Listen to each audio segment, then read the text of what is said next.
চাওক, অভিযোগটো কেৱল ময়ে নহয়, মইতো জাতীয় পৰিষদত নাই। এতিয়া যিবোৰ দলীয় কৰ্মী আছে বৰপেটা লোকসভা সমষ্টিত, সকলোৰে এটাই প্ৰশ্ন যে বিৰোধী ঐক্যমঞ্চ যেতিয়া বৰপেটাত বিফল হ'ল, ইয়াত বৰপেটাত প্ৰতিটো ৰাজনৈতিক দলে নিজা নিজা প্ৰাৰ্থী প্ৰক্ষেপ কৰিলে, CPM-এ বেলেগকৈ কৰিলে, TMC-য়ে বেলেগকৈ কৰিলে, কংগ্ৰেছে বেলেগকৈ কৰিলে, তেনেস্থলত লুৰিণজ্যোতি গগৈ অসম জাতীয় পৰিষদৰ প্ৰাৰ্থী হিচাপে দুলু আহমেদক কিয় সমৰ্থন নকৰিলে? সেইটোতো এটা ডাঙৰ প্ৰশ্ন। যদি এগৰাকী প্ৰাৰ্থীলৈ মই যদি তাৰ পিছত নিৰ্দলীয় খেলিলোঁ, তেতিয়া দুখটো মোৰ ফালে আহিলে। যেতিয়া 4টা দলে তাত নিৰ্বাচন খেলিছে, তেতিয়া মোক সমৰ্থন নকৰাৰ কাৰণটো তেওঁৰ এইটো মানে কুচৰিত্ৰ, কুমানসিকতা, মানে বেয়া চিন্তাধাৰা। হয়, তেওঁ মই মুছলিম বুলি মোক বঞ্চিত কৰিলে, নহ'লে হয়তো তেওঁত কৰি মই সদায় বেছি ভোট পাওঁ, মই 54,000 পাওঁ, তেওঁ 24,000 ভোট পায়, হয় এইটোৰ কাৰণে কৰিলে। নহয় সদায় ৰাজনীতিৰ বাহিৰেও যে যিকোনো দলীয় সংগঠনত এটা উজনি নামনিৰ সংঘাত থাকে, সেইটো সকলোৱে মই নকলেও জানে, নে সেইটোৰ কাৰণে মই ষড়যন্ত্ৰ বলি লৈ, এইবিলাক প্ৰশ্নৰ উত্তৰ তেওঁ দিব লাগিব ৰাইজক। এনেতো ডাঙৰ ডাঙৰ কথা কৈ থাকিলে নহ'ব। আৰু তেওঁৰ ৰাজনৈতিক, মানে মই কি ক'লোঁ, লুৰিণজ্যোতি গগৈৰ ৰাজনৈতিক জ্ঞান এটা শূন্য, কেৱল টকা টকা টকা। তেওঁৰ দালালিটো দুইফালে চলে, কংগ্ৰেছৰ লগতো চলে, বিজেপিৰ লগতো চলে। মই উদাহৰণ কেইটামান দিম। যোৱাবাৰ আপুনি চাব, আপোনালোকে, মই যেতিয়া জাতীয় পৰিষদ দলত আছিলোঁ 2021 বিধানসভা নিৰ্বাচনত, মই যাতে দলৰ সভাপতিগৰাকী কষ্ট নোপোৱাকৈ প্ৰতিটো সমষ্টিত 83গৰাকী প্ৰাৰ্থী আছিল আমাৰ, যাতে প্ৰচাৰ কৰিব পাৰে। তাৰ কাৰণে মই নিজাববীয়াকৈ দলৰ স্বাৰ্থত এখন হেলিকপ্টাৰ যোগান ধৰিছিলোঁ, সকলোৱে জানে এই কথাটো। সেই হেলিকপ্টাৰখন আকৌ দলীয় প্ৰাৰ্থীবিলাকক ফোন কৰি কৰি সভা কৰিব লাগিলে 10 লাখ টকা দিব লাগিব হেলিকপ্টাৰৰ খৰচৰ নামত, তেনেধৰণৰ টকা সংগ্ৰহ কৰিছে। আৰু যদি তেওঁ মিছা বুলি কওক, যাৰ পৰা টকা সংগ্ৰহ কৰিছে সেইজনকো আনি মই সংবাদ মাধ্যমৰ ওচৰত থিয় কৰাই দিম যে এইগৰাকীয়ে হেলিকপ্টাৰৰ নামত টকা দিছে, দিলোঁ মই, টকা সংগ্ৰহ কৰিছে তেওঁ। চেঙা সমষ্টিত এটা পৰিকল্পনা আছিল, বিজেপিয়ে জানে যাত অসম গণ পৰিষদ বা বিজেপি জিকিব নোৱাৰে, চিটটো যাতে আসনখন যদি UDF-ৰ হাতত থাকে, যাৰ বাবে এগৰাকী দামী কেণ্ডিডেট, এই যিগৰাকী জাতীয় পৰিষদৰ প্ৰথমে UDF আছিলে, জিয়াউল বুলি এগৰাকী আছে নহয়, ইউটিউব খুব কৰি থাকে, তেওঁৰ জৰিয়তে বদৰুদ্দিন আজমলৰ পৰা প্ৰায় 20 লাখ টকা সংগ্ৰহ কৰিছে। সংগ্ৰহ কৰি এগৰাকী অচিনাকি মানুহক জাতীয় পৰিষদ দলৰ প্ৰাৰ্থিত্ব দিছে, এই লুৰিণজ্যোতি গগৈয়ে, যাতে তাত UDF জয়লাভ কৰিব পাৰে, কংগ্ৰেছৰ ভোট বিভাজন হ'ব পাৰে। গতিকে এগৰাকী কোনটো নেতাৰ শাৰীত পৰিল? এক অসম যাত্ৰা যেতিয়া ধুবুৰীৰ পৰা শদিয়াৰলৈ সফল যাত্ৰা হ'ল, ৰাইজে আঁকোৱালি ল'লে, সেই এক অসম যাত্ৰাৰ নামত মানুহ পঠিয়াই বিজেপিৰ নেতা মন্ত্ৰীৰ ওচৰত কয় যে আমি যদি এই যাত্ৰাটো চলাই ৰাখিব লাগে, কংগ্ৰেছৰ ভোট বেংকটো জাতীয় পৰিষদমুখী হ'ব আৰু আপোনালোকৰে লাভ হ'ব, গতিকে আমাক আৰ্থিকভাৱে সহায় দিয়ক বুলি টকা সংগ্ৰহ কৰে। এইটো এক অসম যাত্ৰাৰ কথা কৈছোঁ। বিষ্ণু নিৰ্মালা ভৱন লতাশিলত লুৰিণজ্যোতি গগৈ নিজে সংবাদ মাধ্যমত কৈছিল, হয়তো আপোনালোকো আছিলে তাত, যে দ্বিতীয় পৰ্যায়টো এক অসম যাত্ৰা নিৰ্বাচনৰ আগমুহূৰ্তত সমাপ্ত কৰিম।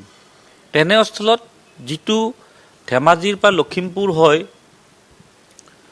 গোৱালপাৰালৈ যোৱা কথা আছিলে এক অসম যাত্ৰা, সেই যাত্ৰাটো মানৱ ডেকাৰ পৰা 25 লাখ টকালৈ, যাতে তাত বিৰোধী ঐক্যমঞ্চৰ ৰাজনীতি যাতে উত্থান নহয় ধেমাজি লখিমপুৰত, মানৱ ডেকাৰ পৰা 25 লাখ টকা লুৰিণজ্যোতি গগৈলৈ আজিলৈ সেই এক অসম যাত্ৰা দ্বিতীয় ফেজটো নকৰিলে। গতিকে এইটো ৰাজনৈতিক বেপাৰী বুলি ক'ব লাগিব। কেৱল তেওঁ টকাৰ কাৰণে ৰাজনীতি কৰি আছে, যাৰ বাবে এতিয়া মই কিবা এটা সমালোচনা কৰিলে মোক তেওঁৰ সমৰ্থকসকলে কিছুমান ছ'চিয়েল মিডিয়াত বেয়াকৈ কয়, সেইটোক লৈ মোক খাতিৰ কৰিবলৈ একো নাই। কিন্তু লাহে লাহে এই নেতাগৰাকীৰ, মানে দালাল নেতাগৰাকীৰ চৰিত্ৰ অসমৰ ৰাইজে গম পাব। তেওঁ কেৱল টকাৰ কাৰণে ৰাজনীতি কৰি আছে। ইফালে বিজেপিৰ পৰা সৰ্বানন্দক হৰাম বুলি কৈ মুখ্যমন্ত্ৰী শিবিৰৰ পৰা টকা লৈছে, আৰু আনফালে ডাঙৰ নেতা বুলি দিল্লীৰ কংগ্ৰেছৰ পৰা 2 কোটি টকা লৈছে। তেওঁৰতো বেপাৰখন চলি আছে ঠিকে। গতিকে এইবোৰ কথা বুজোতে বুজি উঠোতে ৰাইজৰ অলপ সময় লাগিব। কিন্তু ধৰি লওক, মইতো এতিয়া কোনো দলত নাই, পৰৱৰ্তী ৰাজনৈতিক সিদ্ধান্ত কি হ'ব 4 জুনৰ পিছত মই নিশ্চয় জনাম। কিন্তু এই ধৰণৰ যিবিলাক মুখা পিন্ধা, যিবিলাক 855গৰাকী শ্বহীদৰ কথা কয়, জাতীয়তাবাদীৰ কথা কয়, জাতিৰ কথা কয়, আঞ্চলিকতাবাদৰ কথা কয়, এইবিলাক যিবিলাক তেখেতসকলে দালালি কৰি আছে, এইবিলাকৰ মুখা খোলাটো জৰুৰী হৈছে। যোৱাকালি এটা মই অখিল গগৈৰ ষ্টেটমেণ্ট চালোঁ, 1 ঘণ্টীয়া ষ্টেটমেণ্ট। তেওঁ তাত কৈছে যে আমি বিজেপিক হাৰাবৰ কাৰণে কংগ্ৰেছৰ লগত আছোঁ, আৰু কংগ্ৰেছৰ যিদিনা চৰকাৰ হ'ব সেইদিনা আমি কংগ্ৰেছৰ বিৰুদ্ধে থাকিম। তাৰমানে তোমালোকৰ বিৰোধী ঐক্য মঞ্চৰ চিন্তাধাৰাবিলাকৰ নেতাবিলাকৰ তেনেকুৱাই নেকি? প্ৰথমে বিজেপিক মাৰিবা, তাৰপিছত কংগ্ৰেছক মাৰিবা, তাৰমানে তোমালোকৰ চৰকাৰ হোৱাৰ কোনো সম্ভাৱনা নাই। তেনেহ'লে ডেকা উঠি অহা ল'ৰাবোৰক কিয় নষ্ট কৰি আছে? উঠি অহা ডেকা ল'ৰাবোৰে যিবিলাকে বিজেপি এজেপিক বেয়া পায়, সেইসকলে জাতীয় পৰিষদে হওক বা ৰাইজৰ দলত থাকি ৰাজনীতি কৰিব বিচাৰিছে, সেইসকলৰ ভৱিষ্যতবিলাক তেখেতসকলে নষ্ট কৰি থকা নাই জানো? চৰকাৰৰ বনাম, মুখ্যমন্ত্ৰী হ'ম, আৰু আটাইতকৈ ডাঙৰ কথা, মই লুৰিণৰ লগত অখিলৰো কথা সেইকাৰণে ক'ব লাগিব। তেওঁ যেতিয়া 2021 চনত বিধানসভা নিৰ্বাচনত জেলত আছিলে, ইয়াতে মেডিকেলত আছিলে, GMC মেডিকেলত, তেওঁ এগৰাকী ডক্টৰৰ মুখৰ পৰা মই শুনিছোঁ, কমল মেধি যিগৰাকী বৰ্তমান বিজেপিত আছে, তেওঁতো লুৰিণজ্যোতি গগৈ অখিল গগৈতো অত্যন্ত ঘনিষ্ঠ আছিলে। তেওঁ খবৰ ল'ব যাওঁতে বাৰে বাৰে সুধিছে লুৰিণ জিকিবনে, লুৰিণ জিকিবনে।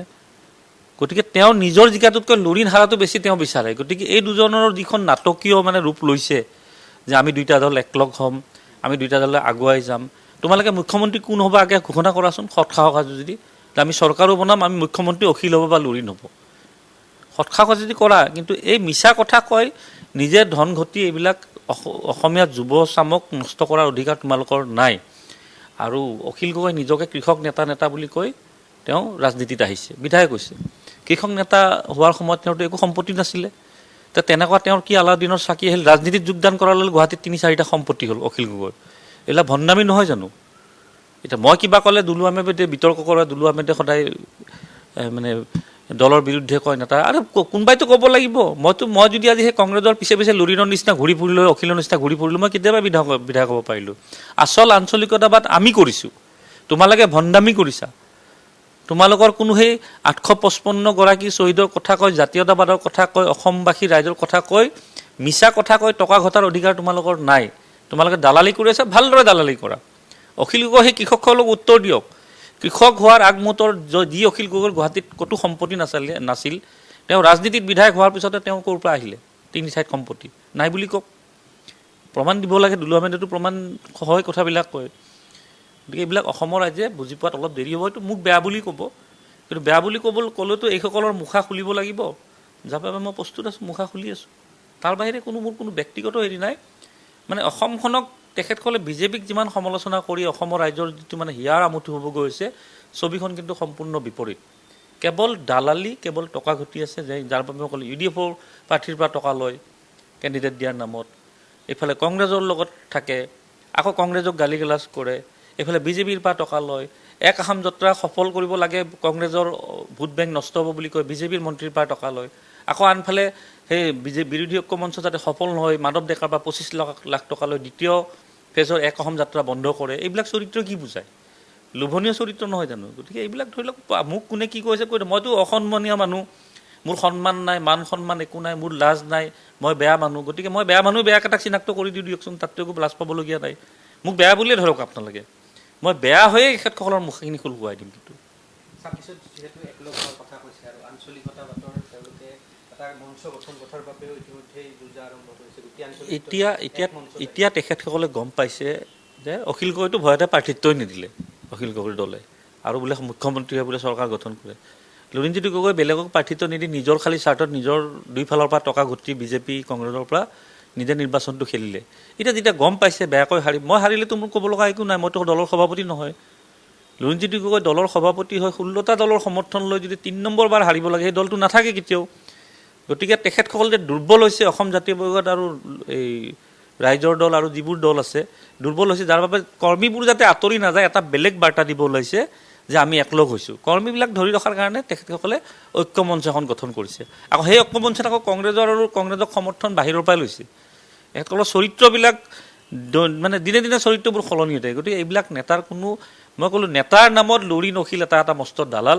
আগে পিছে মই কিবা ক'লে ৰাস্তাত আন্দোলন কৰালে হয়, ধৰ্ণা দিয়ালে হয় মোৰ বিৰুদ্ধে। এতিয়াতো ধৰ্ণা দিয়াও মানুহ নাই সিহঁতৰ লগত। কৃষকসকলেও বুজি উঠিছে অখিল গগৈ এটা দালাল। ৰাজ্যসভা ৰাষ্ট্ৰপতি নিৰ্বাচনত অখিলৰ ভোটো গৈছিল বিজেপিৰ পক্ষত।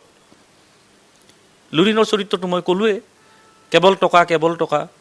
গতিকে তেখেতসকলৰ হৈ আন্দোলন কৰা মানুহো নাই, যাৰ বাবে তেখেতসকল একদম মোৰ কথাৰ উত্তৰ নিদিয়াকৈ বহি আছে। মোক কি চিনি নাপায় নে কি? কিমান দিন নিদিবা তুমি? ৰিজাল্টৰ পিছত ক'ত যাবা? নামনি অসমত তোমাৰ জাতীয় পৰিষদ বা ৰাইজৰ দলে কেনেকৈ সংগঠন কৰিব? দেখুওৱা তাত সভা কৰি। সাজু হৈ আছে কৰ্মী যে আমাৰ ভৱিষ্যত কিয় নষ্ট কৰিছে? আপোনালোকে বিজেপিৰ লগত মিলি, কংগ্ৰেছৰ লগত মিলি ঠিকে দালালি কৰি আছে, কিন্তু আমাক কিয় ভৱিষ্যত নষ্ট কৰিছে? সকলো সাজু হৈছে। এই দল দুটাক 4 জানুৱাৰীৰ পিছত নাইকিয়া হৈ যাব, যাৰ বাবে তেখেতসকলে এতিয়া নতুন এখন নাটক কৰিছে, আঞ্চলিক ঐক্য মঞ্চ। এই বান্দৰৰ জাকেৰে আঞ্চলিক ঐক্য মঞ্চ সফল নহয়, মই আজিয়ে কৈ দিলোঁ আপোনালোকক। 4 জুনত যিহেতু নিৰ্বাচনৰ ফলাফল ঘোষণা কৰিব, বৰপেটাত কি হ'বলৈ গৈ আছে? চাওক, মই আগে কৈছোঁ যে প্ৰায় 16,70,000 ভোট বৰপেটাত পুলিং হৈছে। বিৰোধী ঐক্য মঞ্চৰ প্ৰাৰ্থী যদি মই অলপ আগে ক'লোঁ যে এগৰাকী হ'ল হয় তেতিয়া নিশ্চয়তো জয়লাভ কৰাৰ উচিত আছিলে। মইতো কোৱা নাই, মইতো পিছত আহিছোঁ, মনোৰঞ্জনক দিয়াৰ কথা আছিল, তেখেতকো ঠগ প্ৰবঞ্চনা কৰিলে, লুৰিণা ৰখিলে, নিদিলে। তাত সেইকাৰণে মনোৰঞ্জনে বেলেগকৈ CPM-ৰ পৰা খেলিলে, কংগ্ৰেছে খেলিলে, ৰিপুণ বৰাৰ TMC খেলিলে।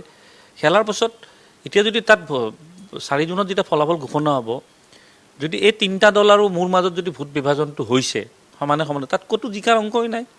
আৰু ৰাইজে যদি বিচাৰিছে নহয় তাত দুলু আহমেদ যোগ্য প্ৰাৰ্থী, 7 লাখ বনাম 10 লাখ, মানে 6,70,000টো আপুনি ফণীভূষণক মই বাদে দিলোঁ, বাকী 10 লাখ ভোটটো বিৰোধী ঐক্য মঞ্চত আছিল, বিৰুদ্ধে আছিলে বিজেপিৰ। ফণীভূষণ চৌধুৰীয়ে 6-7 লাখৰ ওপৰত ভোট নাপায়ে।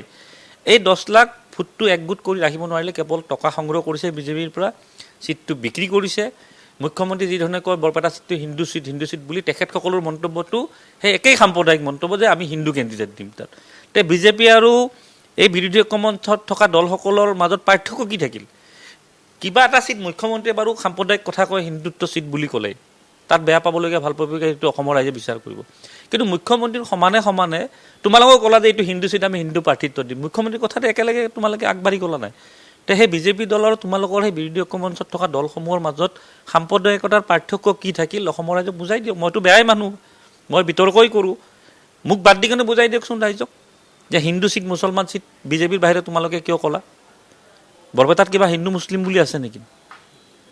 হিন্দু মুছলিম বুলি নাই, সকলোকে লৈ আগুৱাই যাব লাগিব। তোমালোকৰ মুখত হিন্দু মুছলিমটো শোভা নাপায়, যাৰ বাবে অসমৰ ৰাইজে লাহে লাহে বুজি পাব যে এই দুগৰাকী নেতাই কেৱল ধন ঘটাৰ বাবে কেতিয়াবা কংগ্ৰেছৰ লগত, কেতিয়াবা বিজেপিৰ লগত, কেতিয়াবা চান্দা সংগ্ৰহ কৰে, কেতিয়াবা এইবিলাক লাহে লাহে বুজি পাব। আৰু মোৰ ৰাজনীতিৰ প্ৰতি ইচ্ছাও নাইকিয়া হৈছে, কিন্তু এইবিলাকৰ মুখাবিলাক খুলি যাব পাৰিলে মই মনত শান্তি পাম, সেইটোৱে মোৰ উদ্দেশ্য।